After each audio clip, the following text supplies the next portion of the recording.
Sean todos bienvenidos al subeje temático 2, Jurisdicción y Competencia de la materia Derecho Procesal 1, correspondiente al EFIP 1. En este subeje temático vamos a ver jurisdicción, concepto, caracteres y límites. En cuanto a competencia, vamos a ver la determinación de la competencia en las distintas materias, así como también los criterios para su determinación en cuanto que va enlazado con los conceptos de prórroga y el fuero de atracción. Y vamos a finalizar el subeje temático 2 viendo el juez o el tribunal en cuanto a la inhibición y recusación puntualmente en cuanto al juez o el tribunal. Bien, a modo introductorio en cuanto a la función judicial del Estado, ustedes verán que dice fuera de programa, si bien es verdad que esto no está pedido en el temario, pero es la base que ustedes deberían tener para poder comprender las puntualidades del temario. Por eso es que nosotros les brindamos la base para que luego ustedes puedan, repito, comprender esas puntualidades que el temario da por sabido que ustedes a esta altura de la carrera deberían saber. Bien, en cuanto a la necesidad de la función judicial estatal, ¿no? Esta nace con el motivo de prohibir la defensa propia de los intereses. Por eso que al Estado moderno lo que le va a interesar es que un tercero imparcial en sí intervenga para resolver estos conflictos, ¿no? Es decir, conflictos que se suscitan entre particulares. Esta actividad, por supuesto, como bien hemos dicho, es interés del Estado que sea una persona distinta que la resuelva. Por eso es que en sí la función judicial se le va a atribuir ¿a qué poder? Al poder judicial. Incluso aunque éste esté separado de los poderes del Estado, tampoco es absoluto, ¿no? Porque hay diversos actos que vamos a ver más adelante en los cuales los jueces van a necesitar de facultades administrativas o incluso también legislativas, ¿no? En ese sentido, las que son, por supuesto, ejercidas en algunos casos por el poder legislativo en cuanto a los casos puntualmente de jurisdicción. Ahora bien, ¿qué sucede con esta introducción, ¿no? del Estado moderno que les he dado? En cuanto a este se va a organizar jurídicamente un Estado moderno en torno a dos ideales que están vinculados, el Estado de Derecho y el Estado constitucional. Es decir, que cuando hablamos de un Estado moderno hablamos de la conjunción de estas dos cuestiones, un Estado de Derecho, repito, y un Estado constitucional. Por eso es que en sí, si nosotros lo tratamos por separado, el Estado de Derecho, ¿qué es lo que va a suponer? Que, por supuesto, estén reguladas las conductas de los particulares, atendiendo siempre al interés colectivo para proteger derechos subjetivos. Por eso es que en sí, ¿no? Y esto, por supuesto, evite el desconocimiento o menoscabo de los derechos de un ciudadano para con el del otro y viceversa. Por eso es que la estructura del Estado moderno se divide en tres poderes que ya es conocido por todos, ¿no? Legislativo, ejecutivo y judicial, a los que le van a ser atribuidas distintas funciones, es decir, resolver conflictos, legislar, entre otras. ¿Y cuál es el fundamento de esta división de poderes que hace a la función en sí, que nos vamos a concentrar nosotros, que es el poder que nos atañe, el poder judicial? Bien, es el principal fundamento de base de un sistema republicano de gobierno, esta división de poderes. Por eso es que hablamos de división de poderes, hablamos de división de funciones, que particularmente al Poder Judicial se le otorga, ¿no? la facultad de la administración de justicia. Por eso esa famosa frase en el derecho penal que dice el Estado se arroga para sí el poder punitivo. Es decir, que el Estado se reserva para sí el poder punitivo porque es la manera en la que el ente estatal administra justicia, para el caso concreto del ejemplo, en el sistema penal, ¿no? Por eso es que en sí esta función de la que venimos hablando, jurisdiccional, se la atribuye la Constitución Nacional al Poder Judicial, ¿no? Por eso es que el Estado, como yo les dije en el ejemplo, que se arroga para sí el poder punitivo, lo va a hacer a través de los órganos públicos. ¿Cuáles son esos órganos públicos? Bien, el órgano público el sistema de administración de justicia, el Poder Judicial, que a su vez el Poder Judicial es, por supuesto, la facultad como órgano estatal desempeñada por los magistrados que lo componen. Y he aquí cuál va a ser el criterio para deslindar estas funciones estatales que se le encomiendan al Poder Judicial, ¿no? Porque en sí tenemos que partir de una base. No todas las funciones judiciales se le van a encomendar, aunque ustedes no lo crean, al Poder Judicial para deslindar funciones del Estado. Es decir, que si nosotros queremos, como Estado, deslindar funciones, en sí tenemos que ver distintos tipos de criterio, como el teleológico, el funcional y el orgánico en este caso, ¿no? En sí, el orgánico es el más simple. ¿Por qué? Porque esto va a caracterizar la función, ¿no?, teniendo en cuenta el órgano del Estado que va a realizar esa función. Es decir que, por supuesto, una cuestión de lógica, si hablamos de una función legislativa, va a ser el Poder Legislativo, si hablamos de una función ejecutiva, va a ser el Poder Ejecutivo y viceversa, ¿no? Ahora, en cuanto al criterio funcional o teleológico, aquí se va a distinguir a las funciones, ¿no?, denotando el contenido que ese poder tenga, es decir, qué relevancia tiene ese poder para el estudio o el fin de la jurisdicción. Por eso hablamos, ¿no?, de el fin inmediato de la jurisdicción. En sí va a ser susceptible de la tutela jurídica efectiva, ¿no? Ahora, en cuanto a este criterio, que ya los hemos definido por separado, ¿no?, tenemos el criterio funcional. En sentido amplio lo tenemos y también lo tenemos en sentido restringido. Porque en el sentido restringido hablamos específicamente de la función jurisdiccional, como hemos venido hablando. Ahora, en cuanto a un sentido amplio, no es aquella que va a cumplir no solo el órgano jurisdiccional, sino también los integrantes en su totalidad del Ministerio Público, ¿no? ¿Por qué? Porque cuando nosotros hasta ahora venimos hablando de esta palabra jurisdiccional, deberíamos preguntarnos qué es jurisdiccional, cuál es la función jurisdiccional. Bien, hablamos específicamente de la tarea de los jueces, ¿no? Es decir, hasta ahora venimos hablando de la tarea de los jueces en un sentido de criterio funcional, ¿no?, que incluye la función judicial, en un sentido restringido y en un sentido amplio. Pero cuando nosotros hablamos de jurisdicción, hablamos de la tarea de los jueces, que vamos a ver más adelante. Esto es una idea equivocada del común, tanto de la población e incluso de muchos miembros del Poder Judicial, que creen que la jurisdicción hace al territorio, a la división de territorio por la que están distribuidas los juzgados, los tribunales, etc. No, eso es un gravísimo error. Lo que hace a lo jurisdiccional hace a la tarea que tienen los jueces, o como hemos visto en un sentido amplio, a la tarea de todos los integrantes del Ministerio Público, ya no solo los jueces. Por eso es que más adelante vamos a ver la diferencia entre jurisdicción y competencia. Esto es la introducción. Ahora bien, la jurisdicción, ¿no? Venimos hablando de una cosa. La Constitución da las garantías para que el Estado deslinde funciones en los poderes diversos. Repito, nos vamos a concentrar en el poder que nos atañe, que es el judicial. Entonces vamos a ver cuál es la recepción de jurisdicción en el texto constitucional, ¿no? Es decir, hablamos de las garantías constitucionales, básicamente, que sí, muchas de ellas están en el artículo 18 de la Constitución Nacional, en cuanto a que van a delimitar el sistema de administración de justicia para legitimar su actuación. Es decir, que nos van a dar las garantías. El artículo 18 de la Constitución Nacional nos da las garantías del debido proceso en sí. Por eso es que es muy común en penal que contesten mal la siguiente pregunta: ¿dónde se encuentran las garantías, ¿no?, del imputado o del sindicado en un proceso penal? Muchos de ustedes responden artículo 18. No, ese es un grave error.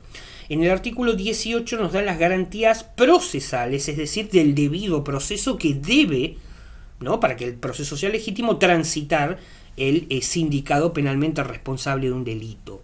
pero propiamente las garantías del imputado están en el artículo 8 de la Convención Americana de Derechos Humanos, que sí, es verdad, muchas de ellas se condicen con las mismas del artículo 18 de la Constitución, pero no todas.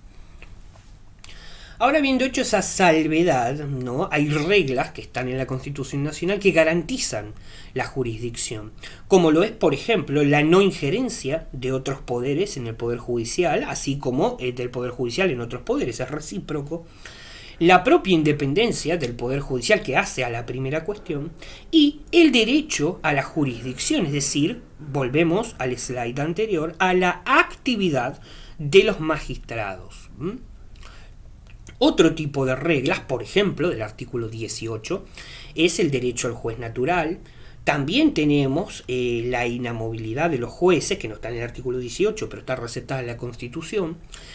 El juicio previo, ¿no? Que todos sabemos ya la famosa frase, juicio previo fundado en ley anterior al hecho de un proceso, etc. Entonces, en base a todo esto, llegamos a cuál es la relación del artículo 18 con la garantía de jurisdicción en sí, ¿no? Y lo hace, esta relación se establece a través de estas cuestiones que yo les vengo explicando, ¿no? Por ejemplo, el juez natural en cuanto a que el órgano judicial que va a tener por función administrar justicia, es decir, resolver el caso presentado. Por eso es que nos dice que no se pueden constituir tribunales especiales. Ahora bien, en cuanto a la jurisdicción y su concepto, tenemos diferentes usos y etimología, que es lo que yo les venía adelantando. En sí, en el vocablo, ¿no? La palabra, el origen, la etimología de la palabra jurisdicción, se utiliza en un ámbito, ¿no? Jurídico procesal con diferentes significados y mayormente se lo utiliza mal en sí, ¿no? Que es lo que yo les venía diciendo. Porque se utiliza para designar el ámbito geográfico en el cual el Estado en sí va a ejercer su soberanía a través de los distintos tribunales. Porque ya todos sabemos que hay un tribunal, a tal tribunal le corresponde un radar, ¿no? De cercanía, tantas cuadras, para que ustedes lo entiendan, que corresponden a ese tribunal, y pasadas esas cuadras de territorio va a tener competencia otro tribunal. Todo esto explicado muy brevemente para que ustedes lo entiendan de manera clara, ¿no? En sí, el territorio en el que el órgano judicial administra justicia se lo va a denominar como un conjunto de poderes o autoridad.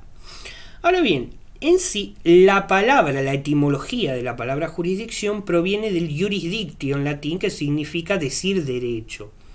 Y, como verán, esto no es equivalente a la división territorial como hoy en día mal se utiliza la palabra.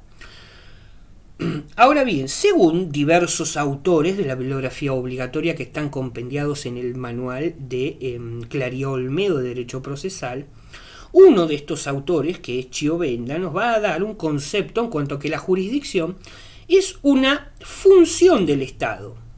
¿Y por qué nos va a decir que es una función del Estado? Porque justamente es una función soberana estatal y como toda función soberana es inherente al Estado, ¿no? Es decir, no habría otro organismo que podría ejercer esta función. Ahora bien, la Constitución Nacional, ¿no?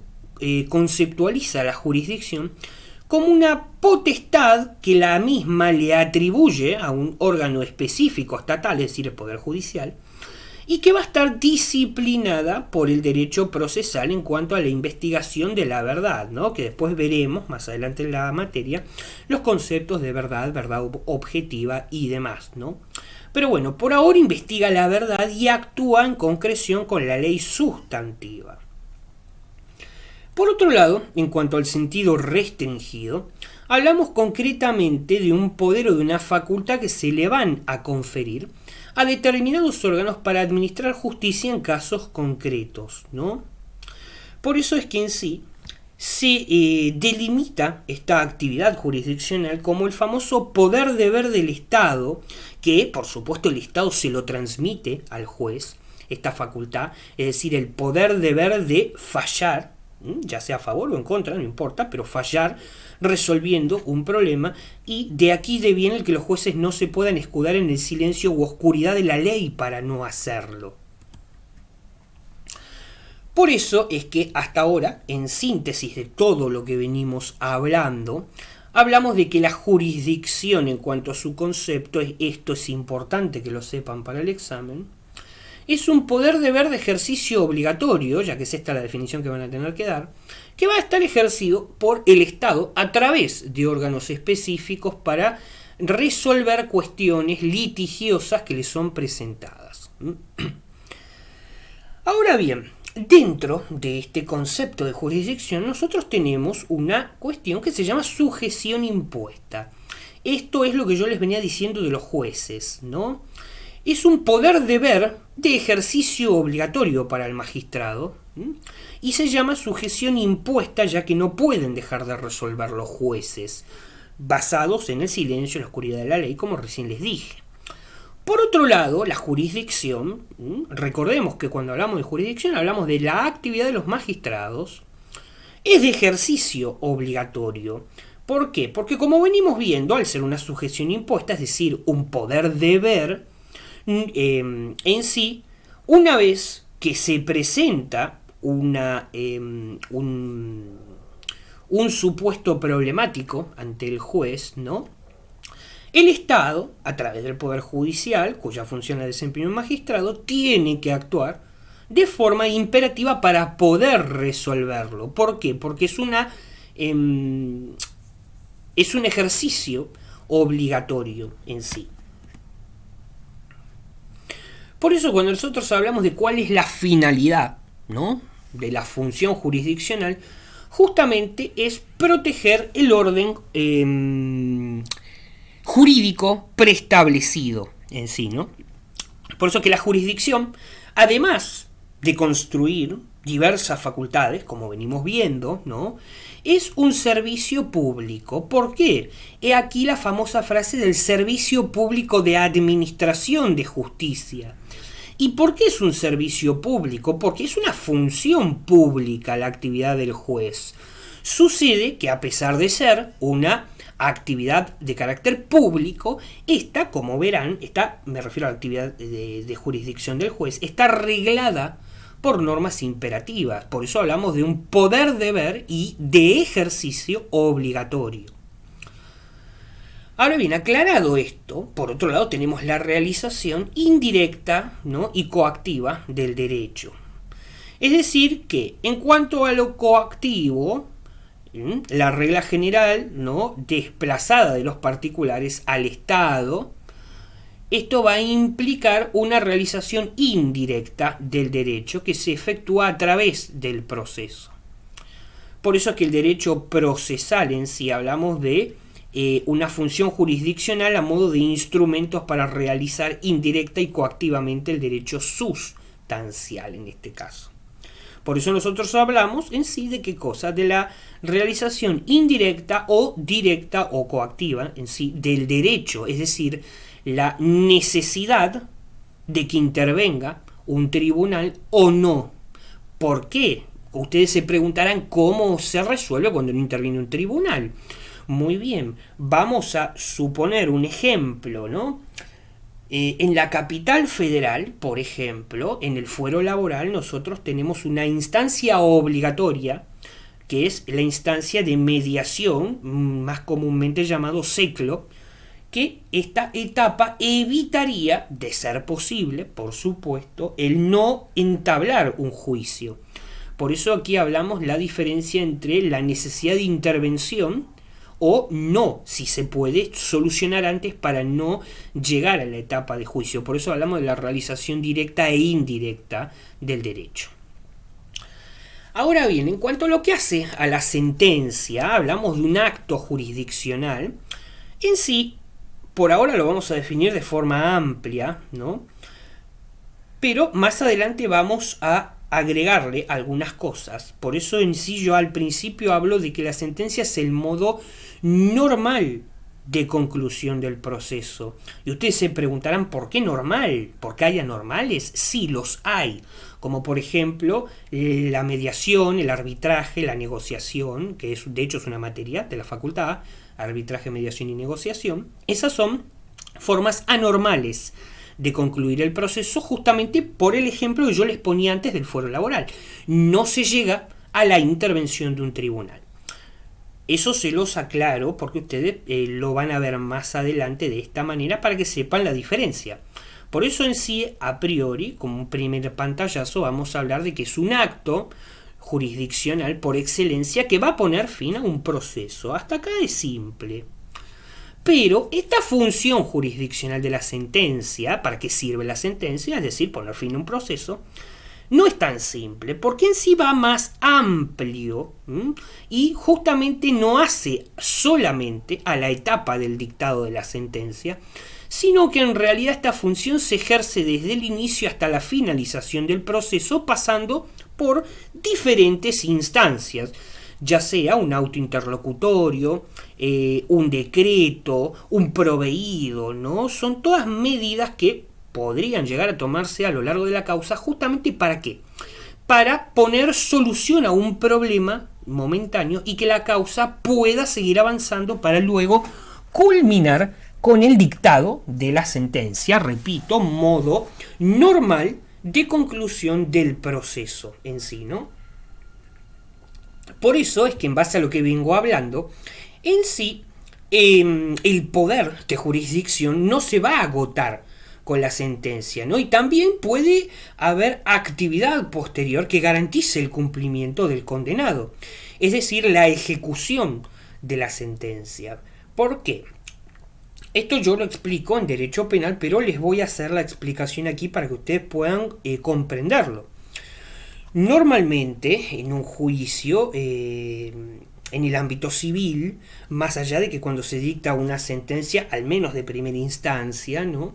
O para hacerlo al ejemplo más práctico, cuando ya el dictado es de última instancia, ya queda fijo esa sentencia, ya no hay más posibilidades de apelar. Ahora bien, en el ámbito penal, si bien nosotros tenemos, por supuesto, en el ámbito penal, la Cámara de Casación, etcétera, una vez que hay una sentencia ya dictada, nosotros tenemos el juez que intervino en la causa penal y luego tenemos el juez de ejecución penal, que es el juez de ejecución de la sentencia, que es distinto al magistrado que entendió en la causa. ¿Por qué es distinto? Porque es una garantía este juez de ejecución de que la sentencia se lleve a cabo conforme las condiciones puntuales que la misma marca. Les doy un ejemplo. Podemos tener un condenado, no sé, a modo ejemplificativo, a 10 años de prisión por X delito, y ese condenado tiene una particularidad. Por ejemplo, es diabético, insulino dependiente, para hacerlo más grave. Entonces, esta persona es condenada a, no me acuerdo cuánto dije, 8 o 10 años, da igual el ejemplo, en un penal. Entonces, el juez de ejecución penal es el que briga por las garantías de esa persona, es decir, tiene que ser trasladada a un penal cuya unidad médica tenga los requisitos necesarios para su tratamiento de insulina, no puede ser trasladado a cualquier penal, ¿no? Por eso hablamos de la diferencia entre el juez que entiende en la causa y el juez de ejecución de la sentencia. Ahora bien, en cuanto ya habiendo hecho esta aclaración, no menos importante, perdón si a veces me voy con los ejemplos, chicos, pero me parece que es muy importante que ustedes entiendan, ¿no? En cuanto a los caracteres de la jurisdicción, la misma es excluyente, exclusiva, única, indelegable e inderogable. Yo a veces no se los digo en orden, les aclaro, pero bueno, hay algunas cuestiones que ustedes las tienen que saber porque piden puntualmente de memoria. Si bien no todo, pero bueno, hay algunas cosas que no pueden no saberlas tal cual, como por ejemplo el artículo 8 de la Constitución Nacional, 18 de la Constitución Nacional. Bueno, aquí sucede igual. En cuanto a la unicidad como carácter de la jurisdicción, es decir, hablamos del carácter que hace que la jurisdicción sea única, hablamos de que esto lo va a explicitar en la Constitución de Córdoba en el artículo 153. Ahora bien, ustedes se preguntarán por qué me está hablando de la Constitución de Córdoba y no de la Constitución Nacional. Bueno, muy bien, la universidad, recuerden, es de Córdoba, por lo que el marco comparativo que les van a pedir, por lo general, es Córdoba seguro, porque la universidad es de Córdoba, por eso, más allá del pensamiento de ustedes de para qué yo necesito aprender la Constitución o el Código Procesal de Córdoba cuando no vivo ahí, es el fundamento por el que se los toman y se los van a tomar por lo general comparado con el ámbito nacional, ¿no? Por eso es que nosotros en Derecho Procesal vemos todo lo relativo a lo que es códigos, procedimientos y demás de la provincia de Córdoba. Por eso es que, como les venía diciendo, esta facultad se consagra en el artículo 153 de la Constitución cordobesa, la cual les va a disponer el ejercicio de la función judicial como única y atribuible al Poder Judicial de la provincia de Córdoba, que en sí es el equivalente, para que ustedes lo vayan sabiendo, porque lo vamos a ver en breve, a la Corte Suprema de Justicia de la Nación, aquí en Capital Federal, es el Superior Tribunal de Justicia de Córdoba. Se llama distinto. Por lo pronto hablamos de un poder único, aunque incluso está integrado por varias facultades en distintas oportunidades, ¿no? Van a estar manifestadas estas facultades a lo largo del trámite procesal, ¿no? Por eso en sí no se puede fraccionar la función jurisdiccional dogmáticamente. Por eso estos criterios van a estar fijados por el legislador. ¿Y por qué? Porque van a tener un sustento, ¿no? Y ese sustento es la mejor distribución del trabajo. ¿Por qué? Porque esta mejor distribución del trabajo permite la coexistencia de distintos, que vamos a ver ahora, órganos jurisdiccionales en un mismo ámbito, ¿no? Los cuales generan reglas de competencia. Por eso yo les decía que vamos a ver competencia versus jurisdicción. Por otro lado, hablamos de que es exclusiva y excluyente, ¿no? Es decir, que esta exclusividad está dada, ¿no? Ya que solamente el Estado es quien va a estar habilitado legítimamente para administrar la justicia a través de sus órganos correspondientes. Y va a ser excluyente porque en sí no permite la intervención de otro órgano estatal, entiéndase poder ejecutivo, etcétera, más allá de excepciones que vamos a ver, que se inmiscuya en otro poder. ¿Por qué es inderogable? Bien, porque no supone en sí, ¿no?, la no disponibilidad de su atribución en otros órganos, porque hablamos de un poder deber, ¿no?, que proviene de la soberanía estatal. Pero, como yo les dije, hay ciertas facultades en las cuales, ¿no?, habiendo algún caso especial, la ley le otorga a los particulares un ámbito acotado para elegir otros métodos para resolver el conflicto, que es lo que yo les decía recién, la mediación, el arbitraje y la negociación. Por ahí a veces yo me adelanto un poco, porque en realidad yo no les leo esto de la pantalla, es soporte visual para ustedes. Por eso es que a veces ustedes van a ver que yo me adelanto a explicarle cosas que vienen después. Me pasa seguido. Por último, es indelegable, ¿no?, porque el Estado en sí, hablamos de un juez natural que es sorteado, designado a una causa, es quien inicialmente va a ejecutar una delegación reglada, ¿no?, de la facultad de administración de justicia hasta que ésta se agote. Recordemos cómo se agota, principalmente con el dictado de la sentencia, ¿no?, que recordemos también otra cosa. No solamente se limita a esa instancia, sino que esa facultad reglada ejerce el juez desde el primer momento hasta el final, ¿no?, la cual culmina como modo normal del proceso con el dictado de la sentencia. Sin embargo, también esta delegación resulta intransferible para el juez, por eso le fue otorgada, pero no impide que en determinados casos, ¿no?, la ley autorice la delegación en otros órganos jurisdiccionales que vamos a ver más adelante. Bien, he aquí el resumen de lo que nosotros venimos hablando para que ustedes puedan entender de aquí. ¿Cuál es la función, ¿no?, para aquellos que recién empiezan, de estos mapas? Que esta materia está plagada de estos mapas. Bien, esto no es un mapa conceptual como comúnmente deben pensar o están acostumbrados a ver o a realizar. En sí, cada vez que ustedes vean uno de estos mapas, que repito, está plagada esta materia de ellos, quiere decir que aquí se resume todo lo que venimos hablando anteriormente a modo teórico. Y como ustedes lo van a ver, ¿no?, esto está diseñado adrede de esta manera, es decir, se copia y pega literalmente pedazos de texto de lo que venimos hablando de soporte visual anteriormente. De manera tal que ustedes leen esto y parece como pedazos inconexos y está hecho adrede. ¿Por qué? Porque aquí ustedes con esto se van a probar, a entrenar a ustedes mismos para la etapa de exposición con la nueva metodología, si han comprendido todo lo teórico anteriormente hablado. De manera tal que ustedes, ¿no?, ahora les voy a dar un ejemplo, van a tener que, con sus conectores, darle sentido a estos cuadraditos naranjas que ustedes ven, que repito, si ustedes los leen parecen cosas inconexas, pero no lo son. He aquí la prueba hacia ustedes mismos qué tan capaces son oralmente y en el momento de darle sentido a esto y contarlo como si esto fuese un cuento, de la misma manera que yo se los he venido contando hasta llegar aquí, que tenemos en pantalla este cuadro. Les voy a dar un ejemplo, ¿no?, para que ustedes más o menos comprendan a lo que van a tener que apuntar. Bien, en cuanto a la jurisdicción, ¿no?, y sus caracteres, en primer lugar tenemos que la jurisdicción es pública, es decir, que la van a ejercer órganos del Estado. ¿Y cómo lo van a hacer?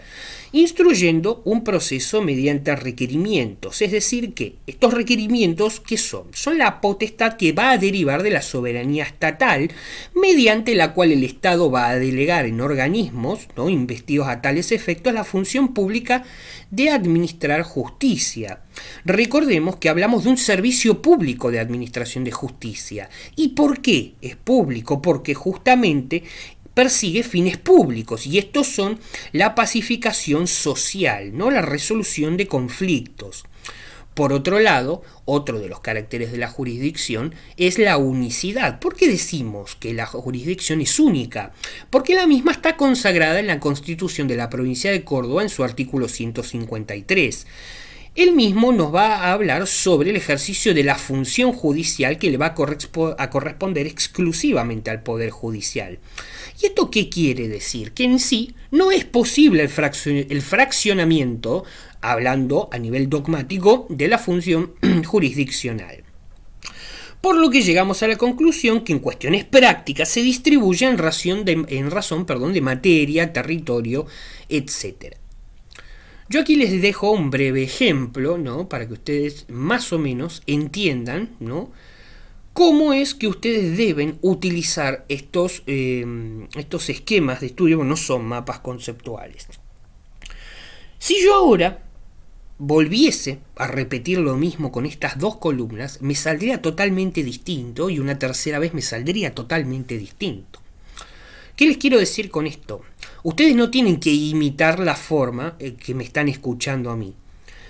Tienen que crear su propia forma de manera que suene agradable. Como yo siempre les digo, no se olviden que el vocabulario es uno de los puntos por los cuales los van a evaluar en el examen. Por lo que yo, para distender un poco y que ustedes lo entiendan claro, se los digo de la siguiente manera. Tienen que encontrar un equilibrio entre que esto no sea una charla con doña Rosa baldeando la vereda y tampoco un vocabulario que ustedes no puedan hacer suyo. Porque ni yo los puedo imitar a ustedes ni ustedes a mí. Por una simple razón, es muy difícil copiar a alguien porque cada uno tiene su vocabulario, sus conectores, su forma de exposición. Por lo que yo les dejo un ejemplo de a lo que ustedes deben apuntar, y ustedes deben encontrar su propia forma y o camino para poder lograr un resultado similar. Pero no se asusten si ustedes dicen, la primera vez me salió genial y la segunda no me salió tan bien. Porque ni te va a salir igual que la primera, ni la segunda igual que la tercera, y así sucesivamente. Pero bueno, a modo ejemplificativo, esto era casualmente un ejemplo de algo que ustedes deben apuntar para contar todo el esquema.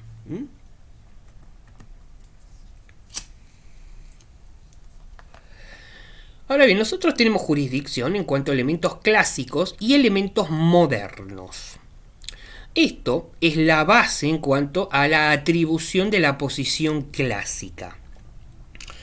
Ahora bien, en este apartado particular yo les voy a decir lo siguiente. Esto es a modo informativo. Yo normalmente esto se los doy a ustedes para que lo lean si quieren algo más de cultura general, pero en sí yo salto a la posición ecléptica moderna porque es exactamente lo mismo, la única diferencia que los nombres ya no están en latín. En vez de coertio vamos a hablar de coerción, que es exactamente lo mismo y el concepto es exactamente igual.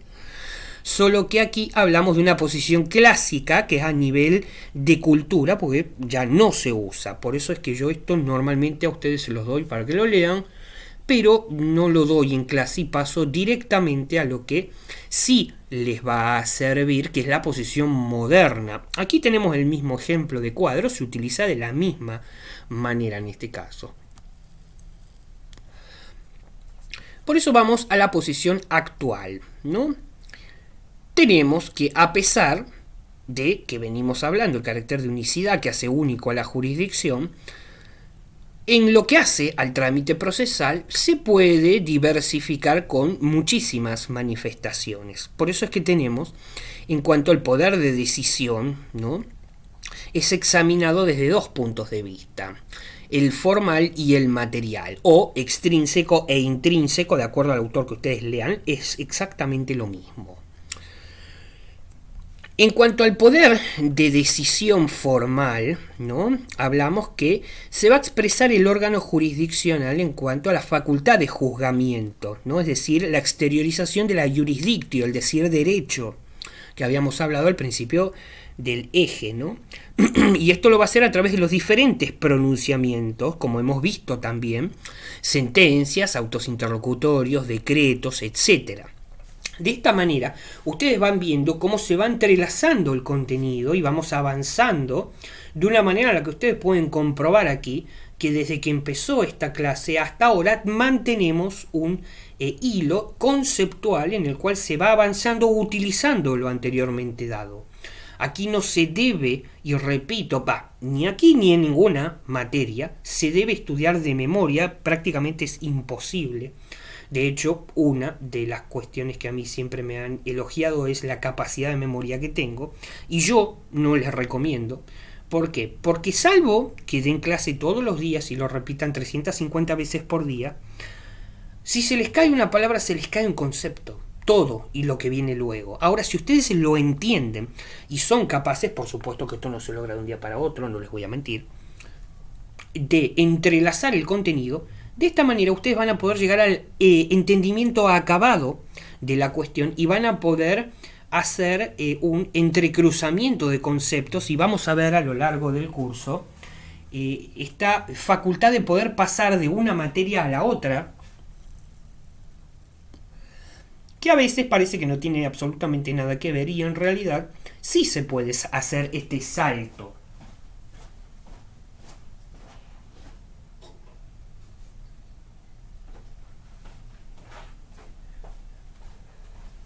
Por eso, como les venía diciendo, en cuanto al poder de decisión, en cuanto a su enfoque intrínseco o material, ya aquí hablamos al contenido del poder de decisión, ¿no? Es decir, el acto de autoridad que va a estar emitido por el juez, que va, por supuesto, a comprender un determinado juicio y manda, ¿no? Por eso hablamos de un acto de autoridad, ya que el juez emana, ¿no? La sentencia es un acto de autoridad del juez, en cuanto a que esta autoridad es una manifestación objetiva que se va a plasmar en un proceso a través de la sentencia. Por eso hablamos de una manda. El juez ordena que se cumpla esta sentencia X para X proceso. Entonces, esta decisión jurisdiccional, es decir, esta decisión de acción del poder del juez que tiene para emitir la sentencia, implica actos de valoración. ¿Qué valora el juez para emitir la sentencia? Bien, las circunstancias fácticas que le fueron acercadas a lo largo de todo el proceso, ¿no? Entonces, esta motivación es un deber de la jurisdicción que va a estar impuesto como una garantía para los justiciables. El artículo, si mal no recuerdo, aquí 155 de la provincia de Córdoba, de la Constitución de la provincia de Córdoba, quiero decir. Entonces, esta decisión de la que venimos hablando en sí, ¿no? Contiene la manda, como les dije, por el juez, que va a tener un carácter vinculante para ambas partes, ¿no? Salvo, por supuesto, que si la sentencia es cuestionada, es decir, es apelada, se deduce, por supuesto, una impugnación, ¿no? Por eso es que se va a encontrar, si no, agotada la instancia, adquiere firmeza si la instancia se encuentra agotada. Por eso yo les había puesto al principio de la clase el ejemplo más práctico de la última sentencia emitida para que no pueda ser apelada, ¿no? Es aquí donde se plasma esta cuestión. Que por otro lado aquí hablamos de otra, me acabo de acordar, otra palabra mal utilizada, la sentencia apelada. Bien, no, la sentencia es recurrida. La sentencia no se apela una medida cautelar, se apela, no sé, un auto interlocutorio, por ejemplo. Pero la sentencia es recurrida, mal utilizado el vocablo apelada. Así como les acabo de enseñar seguramente que jurisdicción no hace a la división territorial en la que los juzgados se encuentran. O también cuando muchas veces nosotros hemos escuchado, como digo yo, al segmento Hablemos sin saber, al periodismo, te voy a hacer una denuncia penal. Y yo me quedo con los ojos abiertos, como diciendo, ¿y qué otra clase de denuncia habría? Ni que me fueran a hacer una denuncia civil, por ejemplo, ¿no? Está claro que la denuncia es penal. O te voy a hacer una demanda penal. No, no, la demanda es civil, la denuncia es penal. Y esto es una cuestión que a ustedes les puede parecer absurdo, pero se escucha muchísimo y más choqueante aún de periodistas que además son abogados. Eso es peor todavía, pero bueno, suele ocurrir esta confusión de escuchar la demanda penal. Sí, ni modo, a ver, la demanda penal. No, la demanda es civil. O te voy a hacer una denuncia penal. ¿Y qué otro tipo de denuncia me quieren hacer? ¿Una denuncia civil? No se puede. Por eso digo que tratemos de ver estos ejemplos, que ustedes por ahí se van a reír, lo toman a gracia, pero esto es gravísimo. Sobre todo si lo dicen en el examen, ¿no? Porque les repito, el vocabulario es una de las cuestiones que a ustedes les van a evaluar. Por eso, en cuanto a este poder, ¿no? Vamos nuevamente a lo que tenemos aquí, a este poder de ejecución, es la facultad que tiene el órgano jurisdiccional para producir actos que van a ser tendientes a realizar prácticamente el interés tutelado sobre el cual recaen afirmaciones de las partes, ¿no? Por eso es que en materia civil solo se puede efectivizar instancia de parte interesada. ¿Por qué? Porque en el proceso civil es un proceso a instancia de parte, es decir, que si la parte no impulsa el proceso se genera lo que vamos a ver más adelante, que son tiempos procesales muertos. En cuanto al poder de coerción, que para que ustedes lo vean, ¿ven? Si vamos a lo clásico, es la coertio, es exactamente lo mismo, pero no está en latín. Es la facultad, para que vean, en la coertio, de utilizar la fuerza pública para hacer cumplir las resoluciones que se dicten con motivo del proceso.